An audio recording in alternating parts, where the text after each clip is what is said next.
Welcome back to Wheels by the Ocean. Jordan's doing this review on his own because it's all about the Cannon, and you know you guys love it. I know you want to see Danica on the camera, but not today. Say hello, Danica. What up? Yeah, she's in behind the camera doing all the filming today. Over there is our GWM Cannon that we've taken around Australia, towing a 3-ton caravan. So we've done heaps of reviews on that car already, which is running the same engine and gearbox as this one here. So here we have the 2025 GWM Cannon, and yes, it comes in a single cab now. And the amount of people that got upset with me on TikTok and stuff because I was saying, how weird's a single cab? It only got 2 doors, and I was saying jokes like that, but so many people have lost their sense of humor. Mate, seriously? Who actually got upset because I said that it has no doors on the back? So first things first, let's get started with a walk around on this Cannon. The first thing I noticed is the car doesn't have any rear doors. I wish a sense of humor. We have the new facelift here. So you've got the different cutouts in the front and the different grille. It looks so much more sexier, in my opinion. I really do like the facelift. So what do you guys reckon about the front end? It looks really nice. Like they've done a really nice update. Still kept the same headlights and stuff, but just done a few little, like a little facelift. I really like it, how they've changed the top here and they've put a couple more angles in and stuff, and bloody talking about bumper bars and headlights again. So we are running the 18-inch wheels, alloy wheels. Actually nice looking car. Nice wheels. This is a work ute, in my opinion. A single cab 4x2 work ute, running the same tires as the other Cannons with the 265 60 R18s. I still feel like we're getting the nice white with the pearl through the paint as well, so it's not like the real basic normal white. It's got like a nice glitter through it as well. You can see that nice glitter, huh? Well, you probably can't, but anyway, it is in there. In the real person life, you can see that it's like a pearl white-ish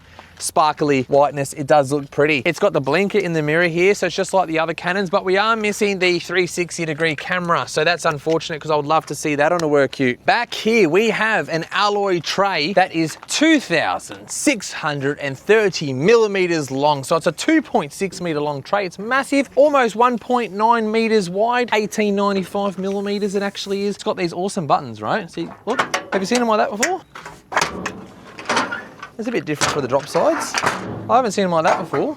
Oh, I cut my finger off inside there, right? Anyway, these are all dangerous no matter what style you go with, right? But anyway, there we go. Different style drop sides. Huge thing, right? 2.6 meters, bro. You could do all kinds of activities, bro. You could get your mates up here, get a bar, like a mobile bar. You could all sit around a bar. Someone's, you know, you can do anything with a ute. I am a mobile mechanic, so I would put a humongous canopy on here. I'd have it all open. I'd have sliding trundle drawers, all that kind of stuff. 2.6 meters, mate, that would be a stupid amount of space. Look at it all. Look at it all. Half an hour to walk to the front of the vehicle. This GWM Cannon is 3.2 ton towing capacity. A 3.2 ton towing capacity for the GWM Cannon is pretty pimp. So you have all this space up here, and you can have a big excavator on the back, no problems. The ute is a 1,150 kilogram payload on the ute. 1,150 kilograms. Back here, you'd obviously fit a big ass tow bar, because who doesn't want a tow bar? So you'd have to get that done. You've got the rear view camera up here, spare tires under here, probably space in there maybe for a trundle. I'm not too sure how much space they need, but you've got about that much space, yeah, up to there. Yeah, I don't know if that helps you. We've got reverse sensors back here as well, and then we've got the LED tail lights. Nothing crazy. Down here, you can see where they've just chopped the dual cab straight off the back there. There's a few finishes on there that I reckon that could be a bit neater.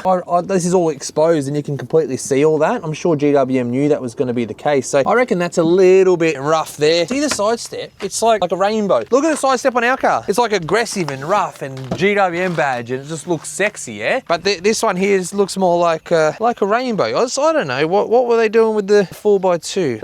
It's just a little bit plasticky, not as nice looking. But the rest of the car, like on all the new GWM Cannons, are now running this style guard. So it's put everything, it's fully the facelifted car. That's nice. This looks nice. Yeah, the guard looks very pretty. See, you got the little frill on there. Danica loves those things. Don't you, babe? Because I always point them out on the cars. You always tell me I'm an idiot. Well, that's the outside. What can I show you on a single cab? One thing that a lot of single cab utes aren't running, which I know all GWM Cannons are, front disc brakes, very normal, but rear disc brakes. We're talking a ute that would actually pull up. This thing actually pulls up. I don't understand how cars are still running drum brakes. So you still got the Hiluxes. I think they're still running drum brakes. I don't know if they've gone to disc yet, but this is sort of, in my opinion, price-wise, guys, they're about $35,000. I can get a 2.7 litre petrol Hilux for about the similar price, but you're using crap loads more fuel, it's manual and it's petrol and you get no respect and you got no luxury inside. Wait till I show you the interior, it's completely luxury inside. And the height of this car is humongous. Like it's just a nice high vehicle. It's not like a little lowered, I don't know, like the base classic tradie Hilux ute that everybody buys. I think this is going to take over that market because you're getting a high-rise vehicle. So if you wanted the high rider Hilux 4x2, they're about $50,000. So it's a huge difference, but and that's the diesel. So if you want diesel like this, comfortable automatic 4x2 high rider Hilux, about $50,000 to $55,000. This here, $35,000. So yes, it's a humongously cheaper, but with more features, so you can't go wrong. These Hiluxes, I almost called it a Hilux.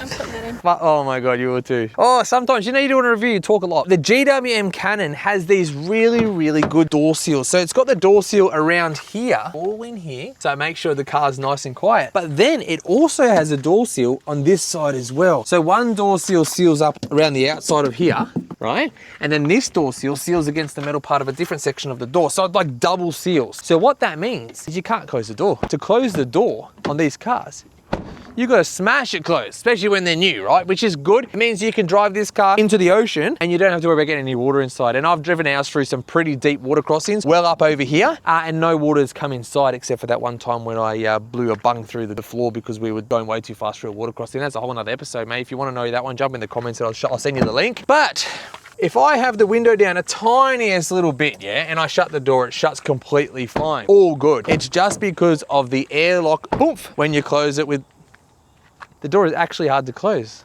To help with that airlock, you can crack your window a little bit and the door shuts much easier, but it's a tight close, which is good. The car's built good, but it needs a big fucking whoop and boom ski. You'd get used to it pretty quick, right? You'd understand. And ours used to be hard to shut like that, but I feel like it's worn in a little bit now, so it's easier. Hey, let's go do a quick walk around in our car while we're here. This is our 2022 model GWM Cannon with 77,000 Ks on it now. We've done a few upgrades. We've taken this around Australia. So this is where I fell in love with GWM. I have complete confidence in these cars now. I took this around Australia. We did Cape York, Gibb River Road. You've all heard me say this a million times, but completely with confidence, I can say this is 100% the best tow rig on the road. How many Land Cruisers and Hiluxes did we have to do engine swaps on out on the road, eh? Far out, it was crazy. So coming around, we have done an upgrade, positive 10 offset wheels, 285/65 R18 monster all-terrain grippers right there with the Hustler wheel combo. We've done so much forward driving that all of our side steps are all smashed up, you know, but they still work. You can stand it on this way, all good. We've got the Savage Tech roof platform up there, the Phantom it's called. Wheels and tyres on the back as well. We've done a rear bumper bar delete and added on the Savage Tech integrated tow bar and rear bar with all the rear side assist sensors, which I've damaged up a little bit, don't worry about that. Car's been through absolute hell. I have forward driven the crap out of this and done insane stuff. So the poor car, it still looks nice. It still looks really nice, but it does have some battle scars. We've got the roller shutter on there from Savage Tech. What else have we got upgraded? We've got a snorkel around the front here that I've got disconnected at the moment because I got really annoyed with the suction noise right at the driver's window there. I only put a snorkel on your GWM if you really, really have to. Otherwise, don't worry about a snorkel. I think that they're just a noise maker. You know, no one knows their noise. Anyway, there's our 2022 Cannon. Little quick walk around, guys. There you go. Welcome to the interior. Wowee. Is this actually a tradie ute? I don't think so, mate. I think this is a luxury vehicle that you would pick up the president in. Imagine picking up the president in your single cab ute. Who's the president? Why am I talking about the president? A lot. Well, imagine picking up the king. I don't know who you'd pick up in it. Imagine picking up Beyonce in this. Yo, what's up, Beyonce? Hey, Jordan, how you going? Yeah, I'm doing well, thanks, Beyonce. Anyway, me and Beyonce go way back, so we'll get into that a bit later. Let's start up. We've got two beautiful sun visors. The left-hand side doesn't have a mirror, so they've taken some stuff away because usually there's a mirror and a light and stuff in this, so they've taken some of the luxuries away. You've got a grab handle on the passenger side, none on the driver's side. We have a manual mirror here, old school, with the little flipper. Grab handle on the passenger side, but no grab handle on the driver's side, which I don't know why. Mate, I think is it something to do with the ANCAP rating? They're not allowed to have grab handles here anymore or something? Is there something like that? Do you guys know? It's really dumb. Yeah, well, I want a grab handle here so we can hang on to it while we're doing tradie stuff. I don't know what tradies do with their apprentices and that. What's all this 12 volt here? What's all that do? 12 volt one 12 volt 2, 12 volt 3. Where the hell's all these outlets? What does all that do? I don't know whether it's got auto brake hold like they all do. It's got the park brake, which the GWM's got the best style park brake, because when you put it into when you just press P, it puts the car into park, the transmission, and it also puts the handbrake on for you. So when you have this all off and you're in drive, and then I just go boop, it puts the handbrake on for you, so you don't have to. It's the best. It's the best feature. Every car should have that. Some of them are definitely missing it. We have the most beautiful dashboard with 2 plasma television screens in here, huge screens, the whole digital dash. This is well proven now, these digital dashboards. I was very scared of these at the beginning because I didn't want any more computers in the car than I needed to have, but they do seem very well proven now, especially in the GWM. This screen on ours has been amazing. It's never failed us. So, and then I can see in all the Canon X's from about 2021, 2022, they haven't had any electronic dramas either, nothing huge in common. So you've got a nice big area here to throw your phone, nice and grippy. You've got 2 charge input outlet thingamajiggies. I think one of them's for the Android Auto. You can plug your Android Auto in there. You've got the old school cigarette lighter socket there as well for charging up your sat nav. Your nav man. I'm only joking, you're obviously going to use Android Auto, right? Steering wheel is hard plastic, very hard wearing rubbery plastic. It's not leather. It's got a bit of push in it, so it's a comfortable steering wheel, but it's not like the leather steering wheels we're used to in the other Canon. We have some quite bulky buttons in my opinion, but you know, this is tradie. That's what a tradie wants. Just a plus and a minus for the music. Skip your stuff, answer your phone. Come in over here, you've got more voice control. No way, we don't have voice control in this. Please say it. Sorry, please repeat it. Put the air conditioning on 16 degrees. AC is already on. Bro, raise volume. Current volume of media volume is 1. Oh wow, okay, so this has voice control? Why does this have voice control? This is a tradie. Okay, cool, we've got voice control. I didn't know that at all. I haven't done much research on this car. I'm like, I know Canons, it'll be fine. Hidden little compartments on this is super cool. So you got your air conditioning vent over here. You'd have no idea. It's got nice lighting through the dash like they all have now, but they've even left it in the trade model, so it's nice. Look at that. That's a humongous little like storage area. You can put you put your hammers there, you put your spanner, shifter, anything you want. And on the other side of the dashboard, all the way on the right, you've actually got another one in here. Look at that. Just, I don't know, little coin trays. But they're nice. They look like part of the dashboard. They're not like just a random tray. What's that button down there, babe? Open that up. Does that open up? What is that? What's that? Oh, it's a hook. Hanging stuff on. Well, whatever. There's a random hook in the dashboard. It's for your power suit. For your power suit. You can hang your suit there. Glove box, soft open. Oh, what? Clip your pen there or what? I actually want that. Clip your pen in the glove box. So random, but I like it. Couple of metal poles, I don't know what they're for. Maybe for towing or something. Let's have a look. You guys want to have a look? Oh, sweet as. Okay, so the vehicle does come with a couple ladder rack ding dong. So these actually tie and bolt onto the top of the tray for your ladders. So they do come with that. I hope they all do, because otherwise I'm talking crap. The bag is 2-sided, so it doesn't have a bottom. There you go, so we'll throw those back in the glove box. We have the Transformers gear knob right here. So there's a little button on the side, on the right hand side here. You press and hold it to unlock, and then you just pull it backwards to go into drive, then forwards to go into reverse. Then you also have the drive, you got into manual mode. You pull it back again, you go into manual. And this tradie ute up here at the steering wheel has paddles, bro. Full paddles, so you can still go race mode in your tradie Canon. Okay, we've got 2 really deep cup holders here. I've had pretty mixed reviews about these. A lot of people hate them because you put your coffee in there and then the lid hits here and then spills everywhere. But somebody does do a 3D cup holder thingy that inserts in there and has a cup holder, so it lifts it up here and can sit up above. So that is an easy fix. We have a slide forward tray. So we have inside the glove a nice deep glove box. Does that pull off? Can you pull that off? I'm going to break it. Slide it one point and then lift it up, or slide it forward and lift it up. Oh, because it lift up? I don't know, but that's what the other one Okay, let's not. Oh my god! Let's not doing that. What? So, oh my god! What? I just want to see if it worked. So rough. I wanted to see if it was removable, which it isn't. Hey, there's a couple more little pen clips up here. Pen clip, paper clip. Who thinks of putting all this stuff in here? It's just really cool. Anyway, huge amount of storage inside there, as well as a little tray here, so you can, I don't know, put your wallet there. I was trying to think of something inappropriate to say, but I thought, well, I better not. Can I just say that this is an insanely well-built vehicle? Like, the glove box lid, it's tight to open, sits up, stays up by itself when you want it to. It's just, I don't know, it's just nicer. It's just better. You've got the jack down there, your tools and stuff behind the seat. There's quite a bit of storage, actually. Look how much space is actually behind the seat.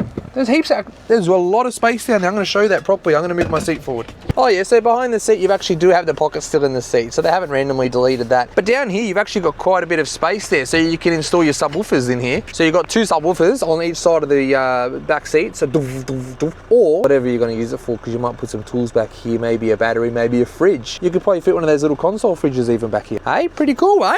Over here you got your classic DPF burn button, because this car is a modern diesel and runs a DPF. That's if you ever need to do a manual burn. I've got videos of how to do that. You got your traction control off, headlight adjustments, and electric mirror option adjustments as well. So good, because I can guarantee you in the base model of other brands, they're not running cruise control. Down here we have adaptive cruise control in a Trader Ute. Adaptive cruise, mate, this isn't just cruise control, this car would drive itself. Look at that, adaptive cruise control on the bottom right. I'm pressing it around as whatever, and it's got the traffic jam assist as well. So that means that pretty much the car, if you're in traffic, which a lot of people around Brisbane, Sydney, Melbourne, we're all stuck in traffic jams all day, this thing will drive for you. So it will stop when there's cars stop, and then start off again by itself. So the car is full of all of the luxury of the upper model GWM Cannons too. Isn't that freaking sick, lad? Eshay, cuz. Your normal GWM Cannon remote, so that actually has keyless start. So you press that once and then press and hold it, and it starts the engine, so the air conditioning can start cranking. When you finish invoicing and talking to your customers, you can go like that, start your ute up, your aircon's cranking. Mate, happy days. By the time you get in your car, your aircon's sorted. For me, I'm a mobile mechanic. I work in the back of my van a lot, so I would love to upgrade to something like this, but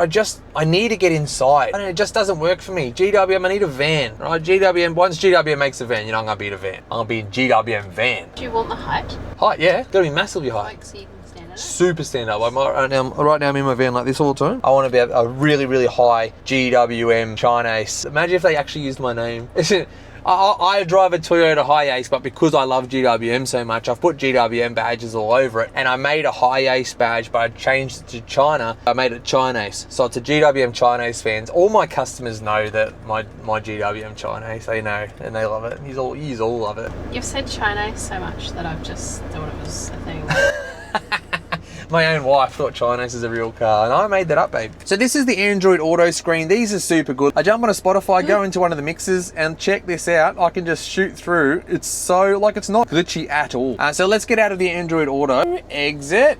How do I get out of Android Auto? Where's the car button? Oh, I need to figure out what these 12-volt fucking things for. The volume knob. Yeah. Oh, maybe that's it. Oh, there we go. Can I get to the volume screen on these new ones? No, you still can't. So it pisses me off that you don't have a volume knob on these cars. So the only way to turn the radio up and down is through the steering wheel. That really annoys me. Or you can use the voice control if you really want to. GWM, okay, we're exited back out. So now we're in the normal world of the GWM screen. What have we got? Vehicle settings. So you've got different settings in here. You can do all your music settings and whatever, but every car has that. Oh, it's actually got the single cab there. So rather than having the dual cab, like a lot of them, because it's generic, they'll put the dual cab there as well. All right, driving controls, driving mode memory. What? Oh, what? I did not know that. I thought the steering was a little bit heavy on this because it was a trade ute. I legit thought, oh, well, this is a tradie ute, so they've just put the steering on the heaviest setting. But it's not. You can actually put it on light. So I wouldn't mind. I'd probably have it on comfort, but I could put it on light right now. And then the steering was so much easier to move. What? That's cool. Okay, so it's got all the adjustable steering things. I'm gonna leave it on comfort for me. Emergency brake auto hazard lights. So if you slam the brakes on, the ABS activates, the hazards go on. I don't know, you can leave all that on. Ignition off, unlock, speed locking. So when you get to a certain speed, the vehicle locks itself. Wiper intervals, driver fatigue. Oh, this has the camera in it somewhere. Where's the camera in this? Oh, it must be in this somewhere. Maybe at the bottom. I don't know. Usually I thought they were over here on this. Anyway, fatigue, driver. I don't know if this has the cameras in it or not. It must have, because it's in the thing. Lights. See, I don't know. You could do follow me home. So it leaves the lights on for 30 seconds when you pull over. Vehicle search function mode. So I think there's a button you can press on your remote, so you can try to find, or using the GWM app, I think you can have find my car, and then it will turn your hazard, your lights and your horn going. So Danica loses the car all the time in the car park. Would be helpful for her. Lane keep assist, we can turn that on and on there. Traffic sign assist, that tells you the speed limit up on the dashboard. Very handy thing. Overspeed alarms, cruise speed limit, overspeed alarm sensitivity. So lots and lots of stuff you can do in adjustments in here. So that is what other utes are missing out on. I could only imagine what features come in a base model. Sorry to keep saying it, but when I think tradie ute, most tradies have a Hilux, and it's just been how Australia has been for a long time. And now that I'm seeing a ute like this, where I got excited when I seen a single cab come in, because it's like, oh, holy crap, this is a massive option for your tradies. But it's not like the old GWMs that looked like, that I didn't like the look of. These look insanely good, and they have a beautiful luxury interior. I know I've kept saying that, but this is, wouldn't it be great to jump in your ute and know that like you can jump in an air conditioning comfortable vehicle with Android Auto? This is so great. The comfy seats, isn't it beautiful? Beautiful seats here, very nice. I really wanted to know what those 12 volt outputs are for. What are all those buttons for? 12 volt everywhere. What is that for? Is there a bunch of outlets somewhere on the vehicle that I don't know about? Alrighty, let's pop up the bonnet and have a look at this beautiful 2-litre engine with the 8-speed transmission hooked onto the back of it. This is the same engine that they've been running since 2021 or 2020 for the GWM Cannons. They have done a few different changes in that here and there. So what I'm seeing is right there at the back there, they've done a bit of a different design for the crankcase ventilation. It's same airbox. This intercooler hose here is definitely different. That there is in a different place. I've just noticed they've made the timing belt more fun to do now. So these do have a timing belt on them as well, but they've put all this extra stuff right in front of the timing case. So isn't that great, just to make my my life a bit easier. Here we have an upgraded radiator. They have upgraded the cooling system on this as well. They're now running green coolant. They've been doing that since about 2024, but it is a different radiator than the older Cannons. Couple of different little features here. They're still running a automatic transmission cooler, running a nice big intercooler here at the front. It's got the classic Varta battery, running a 622 cold cranking amp. So they're still using the same battery on this 2-litre model, and all the 2.4s are running a different battery now. The green coolant hasn't had its PD yet, so it hasn't been topped up. You've got your engine air filter over here, brake fluid reservoir, turbo, you've got a catalytic converter, and then the DPF, all the crap underneath there. Mate, this would be a hot part of the engine, but at least it's up off the ground and it's not getting the grass on fire, right? It's like some of the underbody ones. So there you go, the beautiful 2-litre GWM engine. This is a super, super proven engine. It's the same engine that's in our Cannon that we've taken around Australia, and I've done all the other reviews on. I'm not planning on doing a full performance test on this vehicle or going cruising and trying to hook corners and stuff, because it is a work ute. Go and test drive it yourself. Here is a quick 0 to 60 just to show you how it pulls off the line, just to show you that, you know, some people want to see a bit of power. 0 to 60, maybe a 0 to 80. Alrighty, here is a 0 to 100. I'm going to be on the brake and the accelerator a little bit for a nice quick takeoff. Ready, set, go. Jordan. Okay, so there's no weight in the back, so I did a little bit of a burnout. Did I even do 80? I backed off a little bit. What did it do it in? 10.6, okay. I'm really sorry about that. I'm struggling. I just wanted to do a 0 to 80. I just want to show you how fast it is. Okay, here goes a second attempt at a 0 to 80. Are we ready to go? Go! That's a bit better. That was a better takeoff. All right, let's get up to 80. Come on, 80. Let's go, baby. Here we go. What did we get? 7.9. 7.9 seconds to 80. There you go. Oh, 7.59, sorry. 7.59, even better. We are doing a quick 0 to 60, and let's go. Flat to the floor. Go 60. We're almost there, and boom. What do we get? 4.28. There we go, 4.28. That's what I like to do 0 to 100 in some of the other cars. But there we go, we've got 0 to 60 and 4.28. There's a little bit of specs. How about that? There's a couple little how fast the car is and whatever. It's got good power for what it is. Turbo diesel, it's 100% way more powerful than any Hilux out there. And here's a little drive of me complaining about how rigid, right, this spring, there's no weight in the back. So it's obviously got leaf springs in the back, so it's bouncy as hell. But once you put a little bit of weight in the back, this thing will drive just like any other Cannon.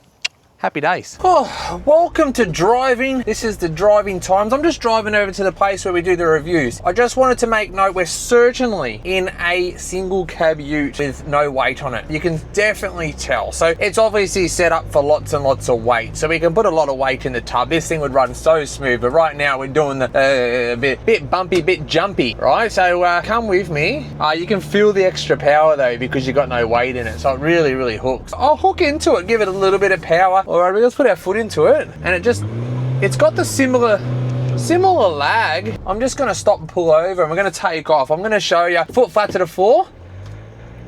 And there it is. So it's still got that bit of turbo lag. I think they all have it because of the size of the turbo on this, and they're trying to make it fast. The turbo is probably a tiny bit big for the 2-litre motor, like I've talked about 1,000 times on all the other reviews I've done on our Cannon. So this is running the same motor and everything. So you can do, oh my God, feel like bump.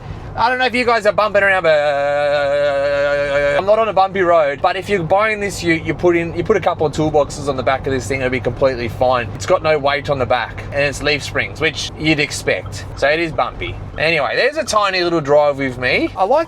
It's a little bit extra powerful, but I do not like the bumpiness. But it is a ute, so I got to keep in mind that it's not a luxury car that I'm used to reviewing at the moment. I mean, reviewing a lot of nice cars, and this one's just a little bit bumpy. There's a little drive in the GWM Cannon single cab. Let's get back to the review. Let's give this adaptive cruise control a try. So yeah, do my steering for me. Set, go 60 k's an hour. There's the car in front of me. It does adaptive cruise control stuff, and it just drives. Down on the stalk, there is a button to adjust the distance, so I'm going to make the distance a lot smaller because we're about 500 kilometers back from the car up there. Come on, speed up a little bit. Oh, we didn't talk about the different modes. What modes have we got? We've got sport mode, eco mode, and normal. I've always noticed cruise control in the GWM Cannon needs to be in sport mode for it to work properly, in my opinion. So 60, we're at a 70 k/hour a bit now, so let's go a bit faster. 70, speeding up. Oh, red light.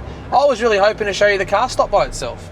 We'll have to do that in a sec. Oh, well, there's traffic light. We're coming up to the traffic lights. I'm going to set this back at 70. So now we're doing 70 k's an hour. The cars up there are stopped. What are you going to do, GWM? Are you going to stop us or crash us into the people? I'm relying on you to do this. I'm relying on you to do this. There you go. All right, the car's stopping itself, stopping itself, stopping itself, stopping itself. Oh.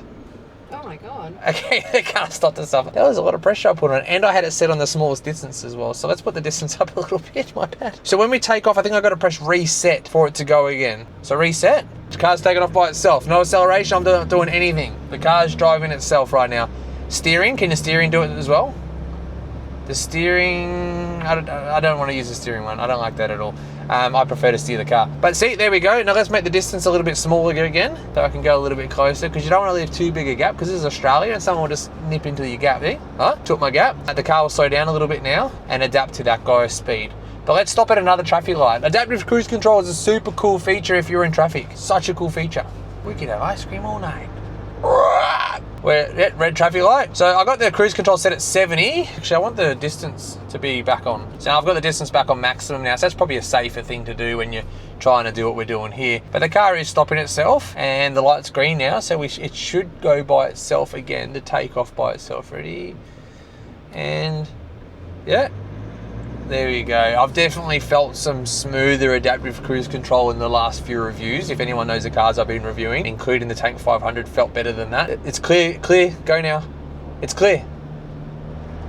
Oh, there's definitely smarter ones than this. That was a bit of a struggle. Anyway, there's a bit of the adaptive cruise control. Probably if you play around with it, something you get used to a bit more, but you'll do that another time. We're gonna go underneath now. All right, so we are underneath. There is the front of the vehicle. You can see underneath the motor up there. We've got underneath the gearbox just here. We've got no transfer case, right? Which is weird because they've made this one just rear wheel drive. I can see an electronic steering pump. I can see a couple accessories on the motor. I can see oil-filled engine mounts. I can see no front CV shafts. Gosh, there's a lot of room in the 4x2. It's so different under here. And we got the tail shaft going down towards the back. We got the big ass fuel tank just here. Still got the underbody fuel filter. See the fuel filter sits underneath the body? Still think that needs to moved up to the engine bay, but it is still underneath here. Still sits lower than your chassis rail. So it's on all the Cannons. We've spoken about that 1,000 times. There is stone guards that you can get aftermarket stone trays that can go up under here to protect that, which would have been much better. It should really come from factory with that stone tray if they really want to have that underneath here, eh? And underneath the back, you've got your leaf springs, your rear differentials, your shock absorbers, more leaf springs on this side, and the exhaust poking out just here, and your spare tyre, full-size spare tyre under here, but it is a steel wheel, not an alloy. Righto, guys, there is the 2025 GWM Cannon in a single cab. Isn't it spectacular?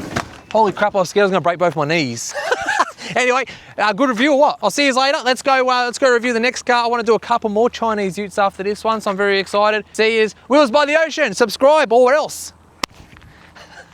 All right, see you later. Thanks for watching.